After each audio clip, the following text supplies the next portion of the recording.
siya luluwa yung sa may back part. Hindi siya luluwa sa sides. So, mag-plain lang yung sides. Hindi siya makikita sa may bandang harapan. At saka na natin i-attach yung trimmings. Yung mga naka-triangle designs, yun ang i-attach natin sa may cloth. Tapos yung side na may mga kulay red, siya yung nasa outer part.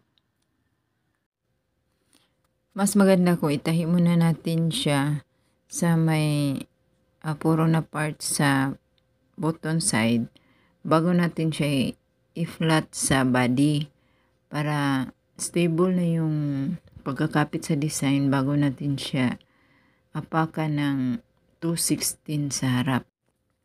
Apakan natin siya ng 216 kasi kasama siya sa design na may